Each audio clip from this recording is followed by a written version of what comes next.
In a standard written math exam, you've got this built-in safety net. Right. You have time to think. Exactly. You can skip a really brutal question. You can like hide your messy scratch pad, and ultimately you present this polished, perfectly edited proof. The examiner only sees the final result. Yeah, exactly. But if you are gearing up for the online integrated PhD interview for mathematics at ISER TVM, The Indian Institute of Science, Education and Research in Thiruvananthapuram. right, in that online interview, Yeah. you have absolutely nowhere to hide. I mean, they don't just want your final answer. No, they absolutely do not. They want to watch you bleed over a counterexample. They want to see your brain work in real time on a virtual whiteboard while this panel of elite faculty members basically dissects your fundamental understanding of the subject. It's a live fire environment. I mean, if they ask you to prove convergence and you stumble on the algebra, that is, well, that's recoverable. Right, anyone can drop a minus sign. Exactly. But if you stumble on the underlying philosophy of what convergence actually is, the interview is effectively over.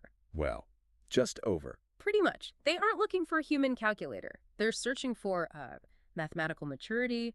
They want a future colleague who really understands the architecture of the real numbers. And that is exactly what this deep dive is engineered to do. Yeah. We're taking a very specific, highly detailed set of handwritten notes by Sagar Surya on real sequences. Excellent notes, by the way. Really excellent. And we are going to turn them into your armor. Because rote memorization, that will get you absolutely destroyed in this interview. You can't just recite definitions. No, we need to make sure your conceptual grasp of this material is just, well, bulletproof. That you can manipulate these ideas geometrically and that you can anticipate the exact traps the ISER panel is waiting to spring on you. We are going to examine what the panel is actually testing when they ask you a seemingly elementary question. Because in higher mathematics, the simplest questions, they usually hide the deepest chasms. So let's start right at the edge of one of those chasms. I mean, we all think we know what a sequence is, right? Sure. In high school or even early undergrad, Yeah. you might casually describe it as, a list of numbers, like 1, a half, a third, a quarter. Which is an intuitive way to think about it. Right, intuitive. But the notes immediately hit us with this rigorous, formal definition that strips away all that casual language. Yeah. A real sequence is not a list.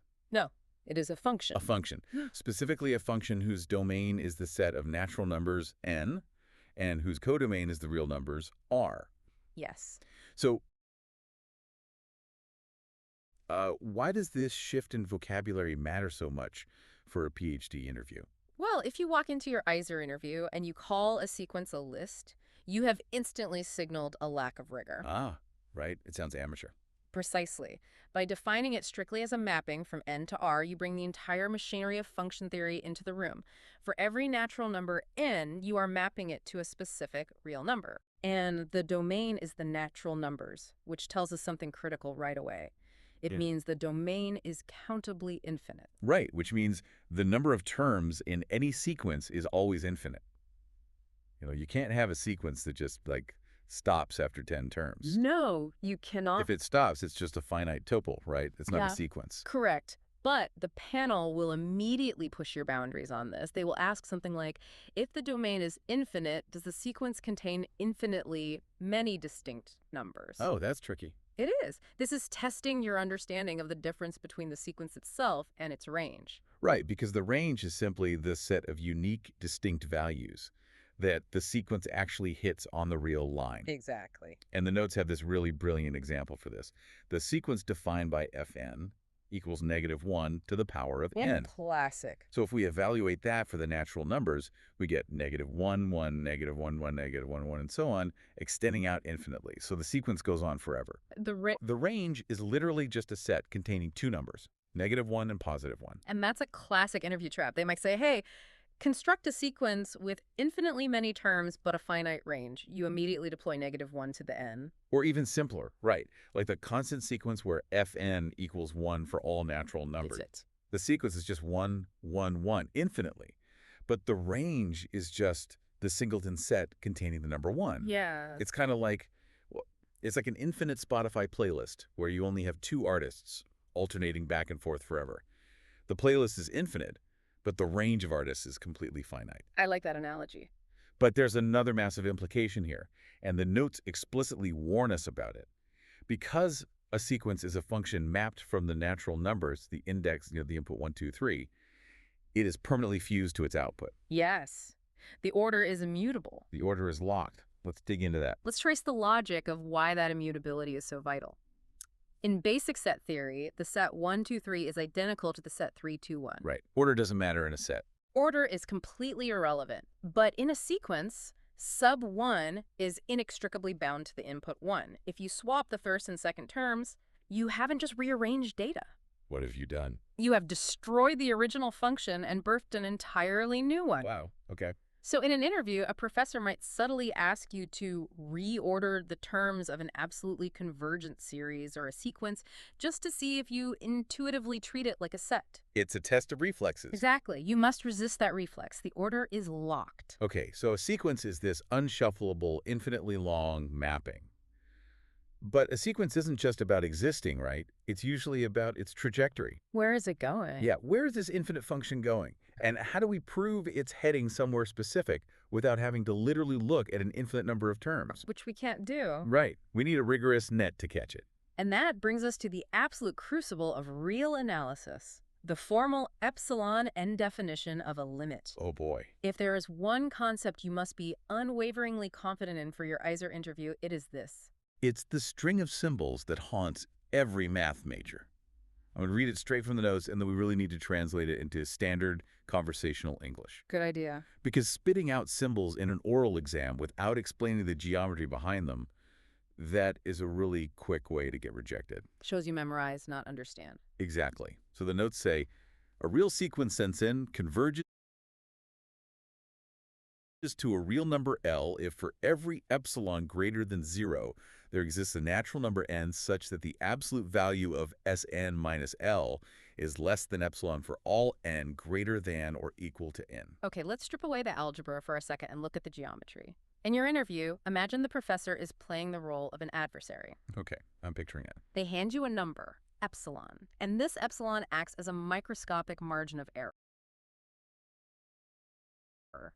They are essentially drawing a tiny boundary, a neighborhood, around the proposed limit L. So they're challenging me. Yes. Yeah. Your task as the interviewee is to find the exact moment, the index n, where the sequence crosses into that tiny boundary and never, ever leaves. Ah, so that absolute value of cis n minus L is less than epsilon part. That's just a mathematical way of saying that the distance between our sequence terms and our target limit is strictly smaller than whatever tiny margin of error the interviewer demands. Yes, that's exactly it. And the critical phrase here is for all n greater than or equal to n. Because it's not enough to just visit. Right. It's not enough for the sequence to just casually visit the neighborhood. The notes distill this into a golden rule. Finitely fail, infinitely follow. Finitely fail, infinitely follow. For a sequence to converge, only finitely many terms can fail the condition, meaning they exist outside the epsilon boundary, but infinitely many must follow it. I really want to focus on that. Finitely fail, infinitely follow, because no matter how small the professor makes epsilon, the sequence might behave totally chaotically outside that boundary for a while. Well, absolutely. It could bounce everywhere. It might stay outside for 1 trillion terms, but 1 trillion is a finite number. As long as there is a specific stage n, say n equals 1,000,000,001, where the sequence finally enters the boundary and is permanently captured, then it converges. Yes. All the chaos was finite. All the chaos was finite. I love that. Let's do this on the virtual whiteboard right now, because talking about it conceptually is one thing, but the panel will absolutely make you prove it live. Okay, let's do it. The notes start with proving that the sequence 1n converges to 0. Walk me through it. Right. So we set up the absolute value inequality. We want the absolute value of 1n minus 0 to be strictly less than epsilon, which just simplifies to 1n is less than epsilon. Okay. We rearrange that to find n. So n has to be strictly greater than 1 epsilon. So our stage n is just the next integer larger than 1 epsilon. If the professor gives me an epsilon of 0.01, then n must be greater than 100, so my n is a 1 on a 1. That is the introductory example, but let's step up to something harder, something that actually tests your real analysis muscle. Let's hear it. What if the panel hands you the sequence n equals n squared over n squared plus 1, and they ask you to prove it converges to 1 using the epsilon n definition? Okay, let's trace the algebra here. Go ahead. I start with the distance formula. I need the absolute value of n squared over n squared plus 1 minus 1 to be strictly less than epsilon. Right. Walk me through the simplification. How do you combine that? Well, I need a common denominator, so I'd rewrite the 1 as n squared plus 1 over n squared plus 1. Good. That gives me the absolute value of n squared minus the quantity n squared plus 1 all over n squared plus 1. And the numerator? The n squared terms in the numerator just cancel out, leaving me with a negative 1 on top. So it's negative 1 over n squared plus 1. But since it's inside an absolute value, that just strips away the negative sign, Leaving you with... leaving me with 1 over n squared plus 1 is less than epsilon. Excellent. Now isolate n. Okay, so I multiply both sides by n squared plus 1 and I divide by epsilon. So I get 1 over epsilon is less than n squared plus 1. Keep going. I subtract 1 from both sides, so I have n squared is greater than 1 over epsilon minus 1. Then I just take the square root. So n has to be strictly greater than the square root of the quantity 1 over epsilon minus 1. Okay. So my stage n is simply the smallest integer strictly greater than that ugly square root expression. And here is where the panel will probe deeper. They're going to look at your final statement, n is greater than that square root, and they will ask, how do you formally guarantee that such a natural number n even exists? Oh. Wait, because epsilon can be infinitesimally small, that square root could be a massively huge, super messy real number. Yes, it could be. So how do I guarantee there's always an integer bigger than I mean, Yeah. isn't it just kind of obvious? In real analysis, obvious is a very dangerous word. Right, fair enough. You cannot just say it's obvious. You must formally justify it using the Archimedean property of the real numbers. The Archimedean property. Yes. This property formally states that for any real number x, no matter how astronomically large it is, there exists a natural number n such that n is strictly greater than x. By explicitly citing the Archimedean property during your proof, you show the panel that you understand the fundamental axioms underlying the mechanics of the algebra. You aren't just moving symbols around. That is a phenomenal tip. You don't just do the algebra. You cite the structural property of the real numbers that allows the algebra to even work. Exactly. Now, I want to bring up a trap that I can easily see a candidate falling into if they try to rely on their intuition instead of this rigorous epsilon n definition. What's the scenario?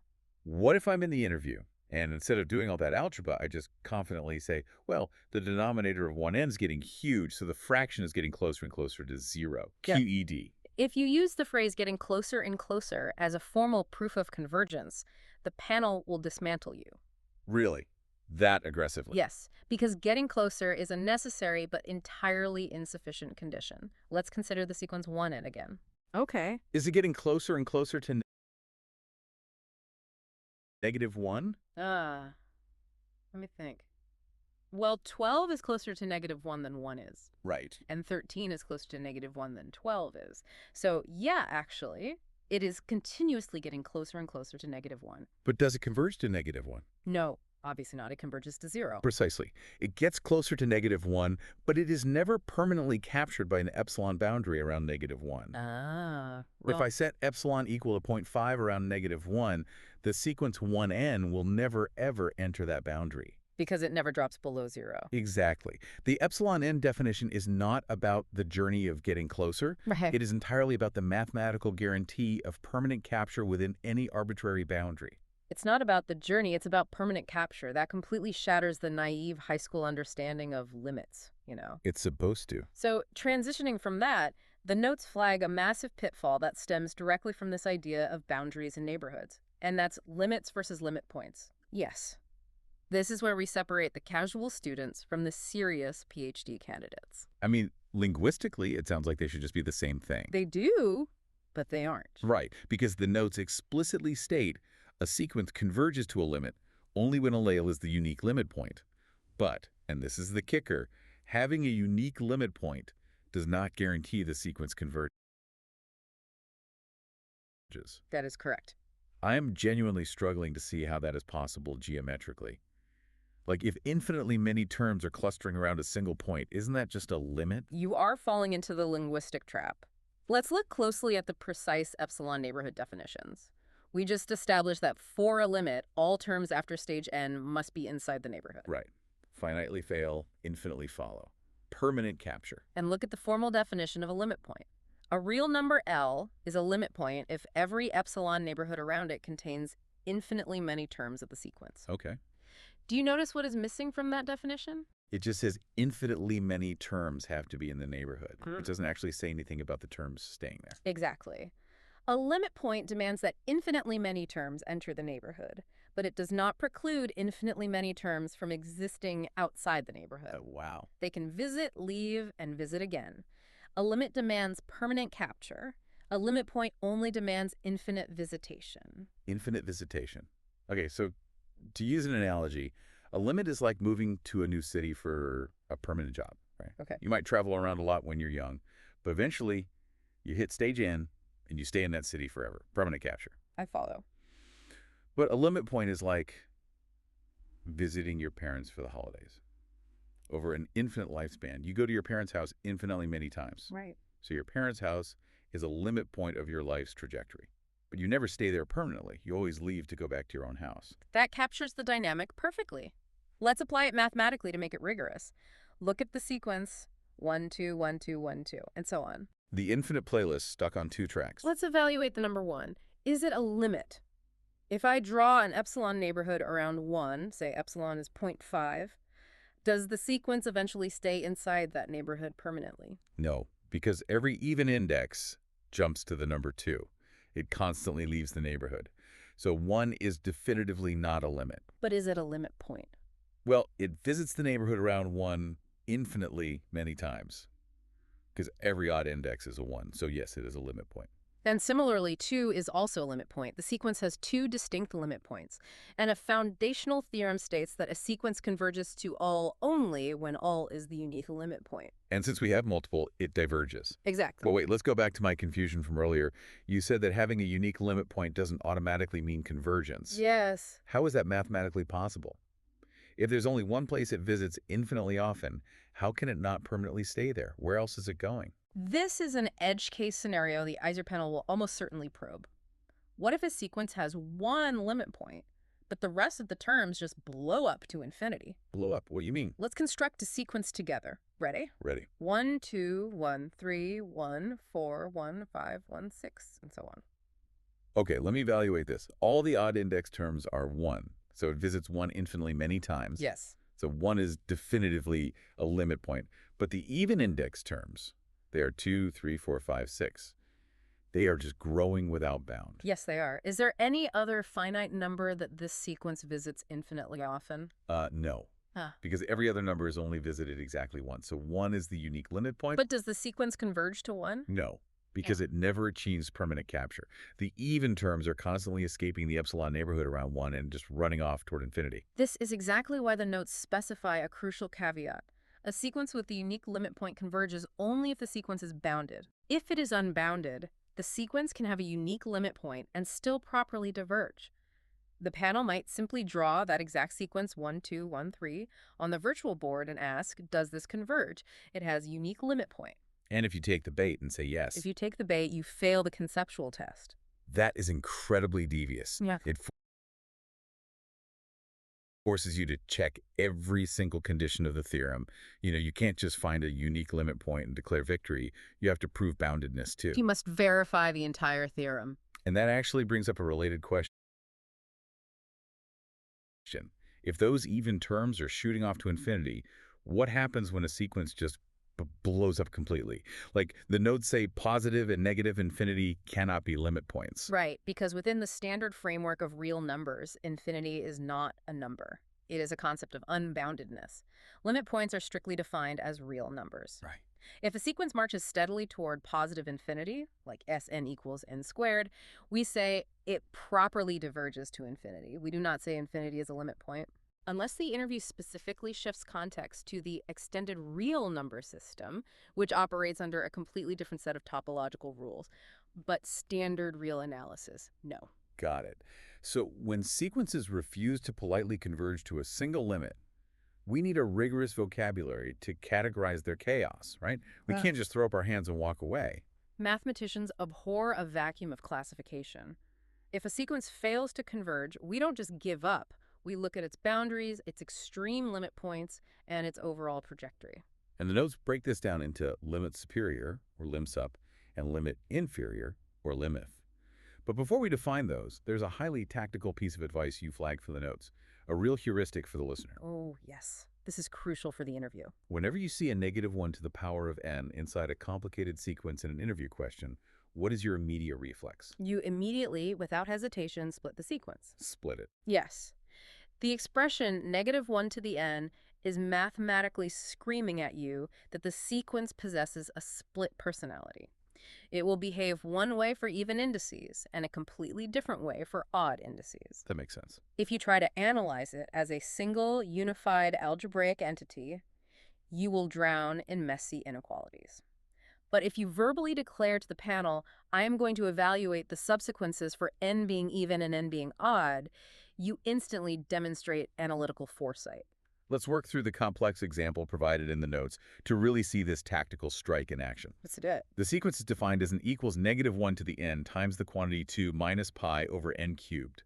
That looks intimidating. Yeah, you got an alternating term, a constant pi, and an n cubed in the denominator. It's a mess. It is entirely designed to induce panic. But let's apply the heuristic. First, evaluate the subsequence where n is an even natural number. Okay, if n is even, -1 to the n just becomes +1. So the entire expression simplifies to 1 times the quantity 2 minus pi over n cubed. Now, as n goes to infinity, the denominator n cubed gets massively huge. So the fraction pi over n cubed just shrinks to 0. Correct. So what is the limit of this even subsequence? It converges to 2 minus 0, which is just 2. Now for the odd terms. When n is odd, -1 to the n remains -1. The expression becomes -1 times the quantity 2 minus pi over n cubed. And again? Again, the pi over n cubed term vanishes to 0 as n approaches infinity. So the odd terms converge to -1 times the quantity 2 minus 0, which is -2. See, by splitting it, the intimidation factor completely evaporates. We have easily discovered that this sequence has exactly 2 limit points, -2 and +2. It oscillates indefinitely. It gets closer to 2, then closer to -2. And this perfectly tees up limit superior and limit inferior. It does. The notes define limit superior, or limsup, Yeah. as the largest limit point of a sequence, and limit inferior, or limit, as the smallest limit point. Yes. So for our split sequence, the limsup is 2, and the limit is -2. Exactly. So, just to be clear, are limsup and limif basically just the absolute maximum and minimum values the sequence ever reaches? Like the absolute ceiling and floor of the graph? I must correct that assumption immediately, as it is a fundamental misunderstanding the panel will test you on. They are absolutely not the maximum and minimum of the entire sequence. They aren't. No. Because the first few terms of a sequence might be wild outliers, vastly higher than the limsup or vastly lower than the limit. Oh. Wait, right. Because in our example, if we plug in n equals 1, which is odd, the term is -1 times the quantity 2 minus pi over 1 cubed, which is -2 plus pi. And pi is roughly 3.14. Right. So the first term is about 1.14. Wait, 1.14 is higher than the limit of -2. Exactly. The limsup and limif are the bounds of the sequence's eventual destinations. Eventual destinations. Yes. They are the supremum and infimum of the set of limit points. They dictate where the sequence is willing to visit infinitely, often as n approaches infinity, completely ignoring any finite number of chaotic terms at the very beginning. That makes so much sense. It ignores the initial finite chaos. And there is a beautiful unifying theorem in the notes regarding this. It states, a sequence converges if and only if its limsup equals its limif. It is logically inescapable. If the highest eventual destination and the lowest eventual destination are the exact same point in space, the sequence has no choice but to permanently compress onto that single point. But what if they don't equal each other, like our 2 and -2 example? Then the sequence diverges, but we categorize that divergence. The notes differentiate between oscillating finitely and properly divergent. Okay, so our example. Our example oscillates finitely. It is bounded, meaning it never escapes to positive or negative infinity, but it jumps back and forth between multiple limit points. And proper divergence. Proper divergence is when a sequence has no finite limit points whatsoever. It relentlessly marches toward positive infinity or negative infinity. It doesn't oscillate. It simply escapes the real numbers entirely. Okay, so if a sequence is bouncing around between different limit points, like oscillating finitely, how do we systematically isolate and study those individual paths? Like, we just informally split the even and odd terms, But how do we formalize that extraction? We formalize it using subsequences, and if you understand subsequences deeply, you hold the DNA of sequences in your hands. The DNA, I like that. A Yes. subsequence is exactly what it sounds like, right? You extract a selection of terms from the original sequence. Yes. But based on our discussion earlier about the strict mapping of the domain N, there has to be an unbreakable rule here regarding order. Yes, you cannot alter the relative order of the terms. You are essentially creating a new function S sub n where the indices are a strictly increasing sequence of natural numbers. Strictly increased. Meaning, if term S5 came before term S10 in the original sequence, it absolutely must appear before it in the subsequence. You are deleting the data you don't want to analyze, but leaving the chronological skeleton completely intact. So if my sequence is 101010, I can construct a subsequence using strictly the odd index terms, A1, A3, A5. That subsequence evaluates to just 111. Correct. And I can construct another one of the even index terms, A2, A4, A6, which evaluates to 000. Yes, and this simple act of extraction leads to a monumentally powerful theorem detailed in the notes. What's the theorem? It states, if a sequence converges to a limit GIL, then every single subsequence you can possibly construct from it must also converge to L. Let me just internalize how strong that statement is.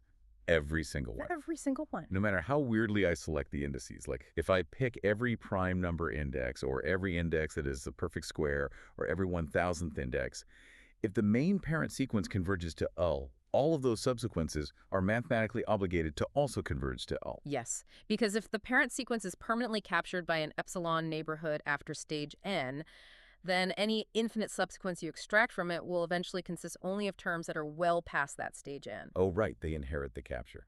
Exactly, they inherit the capture. But the real tactical power of this theorem for an interview isn't in proving convergence, is it? I mean, the notes say it's actually a weapon for proving divergence. It is the ultimate negative test. If the Iser panel hands you a complex sequence and asks you to prove it diverges, wrestling with the epsilon n definition to prove a negative is algebraically exhausting and incredibly prone to error. Because you'd have to prove no L exists. Right. Instead, you bypass the absolute values entirely. You simply find two subsequences that converge to different limits. Like the 1010 example we just did, the odd subsequence converges to 1. The even subsequence converges to 0. Because 1 does not equal 0, the parent sequence is legally barred from converging. The proof is instantaneous. That's amazing. It is elegant, and more importantly, it demonstrates to the panel that you understand the structural topology of convergence rather than just blindly crunching inequalities. I actually have a deep conceptual question here. Does chaos always hide convergence? What do you mean? Like, can a totally wild, seemingly random, wildly divergent sequence conceal a perfectly well-behaved convergent subsequence deep inside it? That is a profound question, and the answer is rooted in one of the pillars of real analysis, the Bolzano-Weierstrass theorem. Oh, Bolzano-Weierstrass. Yes. The notes highlight that every sequence with more than one limit point contains subsequences that converge to each of those limit points. But Bolzano-Weierstrass goes even further. It states that every bounded sequence has a convergent subsequence. Wait, let me make sure I grasp the gravity of that. Every bounded sequence. Every single one. Even if the sequence is pure bounded static, like just random numbers bouncing between -10 and +10 forever with absolutely no discernible pattern, there is guaranteed to be an infinite path through that static that hones in perfectly on a single point. Guaranteed. Because the space is bounded and you have an infinite number of terms, they must eventually pile up somewhere. They have to. The limit points act as gravitational wells. The sequence as a whole might have too much energy to stay in one well, bouncing chaotically between them, but you can always extract a subsequence that represents the path of a particle falling perfectly into one of those wells. That is beautiful geometry. The subsequence basically acts as a filter for the noise. Precisely. Now, up until this exact moment, everything we've analyzed, using epsilon n, evaluating limit points, comparing subsequences, all of it relies on a massive crutch. It does. It requires us to either know the limit L beforehand or be able to easily guess it. We've been evaluating whether a sequence successfully reaches a known destination. Correct. But in high-level mathematics, sequences often converge to numbers we can't easily guess. Irrational, transcendental nightmares. How do you prove a sequence converges if you literally have no idea where it's going. You have just hit upon the defining paradigm shift from introductory calculus to rigorous real analysis. You have identified the fundamental weakness of the standard limit definition. And the solution? The solution brings us to the absolute pinnacle of this material and a guaranteed focal point of your interview: Cauchy sequences. Cauchy. The name is absolutely ubiquitous in higher math. So what exactly is Cauchy's principle of convergence? Augustin Louis Cauchy realized exactly what you just realized. Relying on an external limit is a fundamental vulnerability. We need a methodology to determine convergence strictly by observing the internal behavior of the sequence itself, completely blind to the outside world. Okay, internal behavior. Cauchy's definition says, a sequence is Cauchy if the distance between any two terms, the absolute value of sobrism minus Sn, or as the notes often formulate it, the absolute value of sub n plus p minus Sn becomes arbitrarily small, strictly less than epsilon, after a certain stage n. Let me visualize this difference. The standard epsilon n definition measures the distance between the sequence terms and the external destination L. Yes. But Cauchy ignores the destination entirely. Cauchy measures the distance between the terms themselves. It observes the internal compression of the sequence. Yeah. It asks, are the terms getting infinitely close to each other? So, to use an analogy, the standard limit definition is like navigating a ship by a lighthouse. Okay. The lighthouse is the limit. You know you are converging if your ship is getting closer and closer to the lighthouse. Sure. But Cauchy is like watching a flock of birds flying in the pitch black of night. You can't see the lighthouse. You don't know where the birds are heading. But if you observe that the birds are packing tighter and tighter together, getting infinitely close to each other, you know they must be landing somewhere. That's a great visual. They are converging on a single point, even if that point is completely obscured by darkness. The internal compression guarantees an external destination. But, and this is crucial, this is exactly where the ISER panel will set their most lethal trap. A trap. Yes. Your flock of birds is compressing perfectly, but what if the landing pad doesn't exist? What if there's a hole in the universe exactly where they are trying to land? A hole in the universe. What does that mean? The notes highlight a vital distinction that you must articulate in your interview. Every Cauchy sequence over R is convergent. Over the real numbers. Yes. If you are operating in the real numbers, your flock of birds will always find solid land. However, a Cauchy sequence over Q, this set of rational numbers, might not converge within Q. Wait, if the birds are packing infinitely tight together, how can they not land? Because the universe of rational numbers is full of microscopic holes. Let's look at the decimal expansion of the square root of 2. We can create a sequence of approximations. Okay. 1, then 1.4, then 1.41, then 1.414, and so on. Every single term in this sequence is a finite decimal. Right. Therefore, every single term is a rational number. It can be written as a fraction. Okay, I follow that. They are all strictly in Q. And as we add more decimal places, the distance between the terms shrinks dramatically. They are compressing. The sequence is undeniably Cauchy, but what is the exact destination they're compressing towards? Well, they're compressing toward the square root of 2. And what kind of number is the square root of 2? It's irrational. It cannot be expressed as a fraction. Therefore, it does not exist in the set Q. If your professor tells you, assume our entire universe consists only of rational numbers, your sequence is Cauchy. It is internally compressing, but it does not converge. Because the target is missing. Yes. The target, square root of 2, is missing from the universe. It is a hole. The birds compress endlessly into a void. Mind blown. Seriously. So the real numbers have essentially filled in all those holes. Every single irrational number is accounted for. There are no gaps in the real one. This concept is called completeness. The real numbers form a complete metric space. The rational numbers do not. Oh, I see. So if the panel asks you, is every Cauchy sequence convergent? And you just confidently say, yes, you have failed. Because it's a trick question. You must immediately qualify your answer. Yes, but only within a complete metric space like the real numbers. In an incomplete space like the rationals, a Cauchy sequence may diverge. This proves to the panel that you understand the topological ground you're standing on, not just the algebraic rules. That is the exact kind of high-level distinction that separates an undergraduate from a PhD candidate. Wow. It is the core of real analysis. Now, the notes introduce a specific, highly aggressive subset of Cauchy sequences called contractive sequences. What makes a sequence contractive?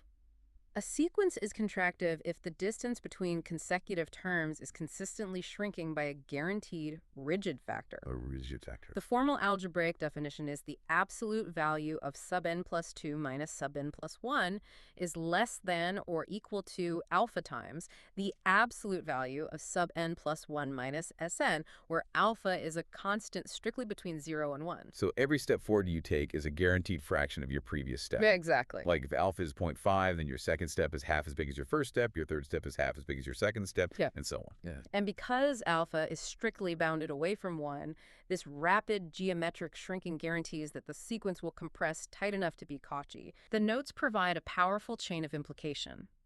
Every contractive sequence is a Cauchy sequence, and every Cauchy sequence in R is convergent. Therefore, contractive implies convergent. But the reverse isn't always true, is it? Can you be Cauchy without being contractive? Another excellent interview question. Yes, consider our old friend 1n. Okay. It converges to 0, so it is undeniably Cauchy. But look at the ratio of the distances between its terms as you go to infinity. The shrinkage slows down. It slows down immensely. The ratio approaches 1. There is no single constant alpha strictly less than 1 that can bound its shrinkage forever. It compresses, but it compresses too slowly and agonizingly to earn the title of contractive. So contractive sequences are like the VIP lounge of convergence. They get to the limit fast and predictably. One way to put it. Now, before we synthesize all of this, the notes detail a methodology for evaluating recursive sequences that honestly feels like an algebraic cheat code, the fixed point theorem. It is a powerful tool, yes, but it is also the site of many interview casualties. The panel loves recursive sequences. Really? Oh, yes. Let's set one up. Suppose a sequence is defined recursively as x sub n plus 1 equals the square root of the quantity 2 plus xn, Okay. with the initial term by 1 equals 1, and they ask you to find the limit. Okay, the cheat code logic says that if the sequence converges to a limit L, then eventually computing the next term shouldn't change the value. Right. You know, you are already at the destination. Right. So x sub n plus 1 and xn are effectively both just L. So I can just rewrite the recursive formula as a simple algebraic equation. L equals the square root of the quantity 2 plus L. Continue. Solve it. I square both sides, getting L squared equals 2 plus L. Move everything to one side, L squared minus L minus 2 equals 0. Good. That's a basic quadratic that factors to the quantity L minus 2 times the quantity L plus 1 equals 0. So the limit L is either 2 or negative 1. Since our initial term is positive 1 and we are taking positive square roots, the limit must be 2. Done. And you just failed the interview. Wait, what? I fail. Why? The algebra is literally flawless. The algebra is flawless, yes, but the logic is fatally flawed. Now. You began your calculation with the assumption. If the sequence converges to a limit L, you assumed the sequence converges before you ever proved it. What if the sequence diverges to infinity? Setting L equals the square root of 2 plus L is mathematically meaningless if L doesn't exist. You cannot measure the island before you prove the island is actually there. Oh, wow. I fell right into it. I mean, head first. So how do I survive this in the actual interview? You must prove convergence first before you ever touch the fixed point algebra. For a recursive sequence, the most robust method is the monotone convergence theorem. What does that state? It states that any sequence that is monotonic, meaning it only ever goes up or only ever goes down and is bounded, must converge. So for x sub n plus 1 equals the square root of 2 plus xn, I need to formally prove those two things. Let's do the boundedness first. I can probably use mathematical induction. Speak the proof aloud. The panel is listening. Okay, I want to prove the sequence is bounded above by 2, base case. By 1 equals 1, which is obviously less than 2. Assume it holds for xk, so its k is less than 2. Right. Now for x sub k plus 1, we know it equals the square root of 2 plus xk. Since we assumed xk is less than 2, then the square root of 2 plus xk must be strictly less than the square root of 2 plus 2, which is the square root of 4, which is 2. Oh, perfect.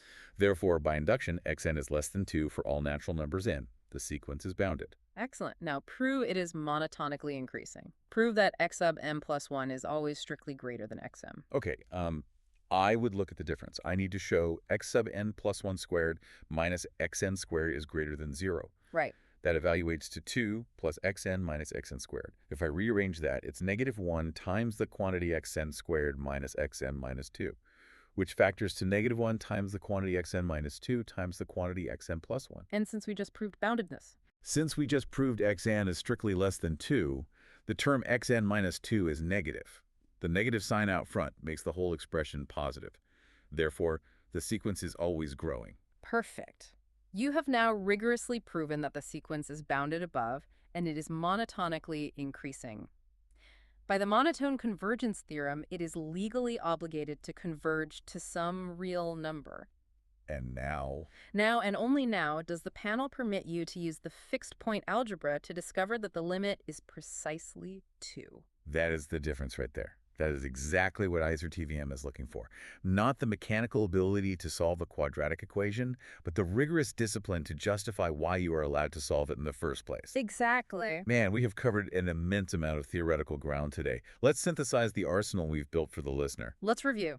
We started by stripping away the casual illusion of a sequence, revealing its true identity as a strictly ordered function mapping n to r, and understanding the profound implications of index immutability. We waded into the epsilon n dance, learning that convergence is never about the journey of getting closer. It is about the absolute guarantee of permanent capture within an arbitrary boundary, backed by the Archimedean property.